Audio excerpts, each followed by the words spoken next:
اور جب ہم لوگوں کو تکلیف پہنچنے کے بعد اپنی رحمت سے آسائش کا مزہ چکھاتے ہیں تو وہ ہماری آیتوں میں ہیلے کرنے لگتے ہیں۔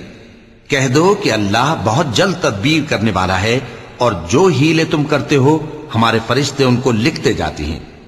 وہی تو ہے جو تم کو جنگل اور دریا میں چلنے پھرنے اور سیر کرنے کی توفیق دیتا ہے، یہاں تک کہ جب تم کشتیوں میں سوار ہوتے ہو اور کشتیاں خوشگوار ہوا کی مدد سے سواروں کو لے کر چلنے لگتی ہیں اور وہ اس پر خوش ہوتی ہیں، تو ناگہاں زناٹی کی ہوا چل پڑتی ہے اور لہریں ہر طرف سے ان پر جوش مارتی ہوئی آنے لگتی ہیں، اور وہ خیال کرتے ہیں کہ اب تو لہروں میں گھر گئے۔ تو اس وقت خالص اللہ ہی کی عبادت کر کے اس سے دعا مانگنے لگتے ہیں کہ اے اللہ، اگر تو ہم کو اس سے نجات بخشے تو ہم تیرے بہت ہی شکر گزار ہوں۔ پھر جب وہ ان کو نجات دے دیتا ہے تو ملک میں ناحق شرارت کرنے لگتے ہیں۔ لوگو، تمہاری شرارت کا وبال تمہاری ہی جانوں پر ہوگا۔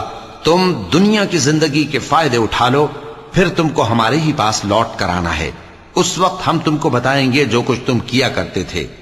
دنیا کی زندگی کی مثال میں کسی ہے کہ ہم نے اس کو آسمان سے برسایا، پھر اس کے ساتھ ملا جلا سبزہ جسے آدمی اور جانور کھاتے ہیں نکلا، یہاں تک کہ زمین سبزے سے خوشنما اور آراستہ ہو گئی، اور زمین والوں نے خیال کیا کہ وہ اس پر پوری دسترس رکھتے ہیں۔ ناگہاں رات کو یا دن کو ہمارا حکم عذاب آ پہنچا تو ہم نے اس کو کاٹ کر ایسا کر ڈالا کہ گویا کل وہاں کچھ تھا ہی نہیں۔ جو لوگ غور کرنے والے ہیں ان کے لیے ہم اپنی قدرت کی نشانیاں اسی طرح کھول کھول کر بیان کرتے ہیں۔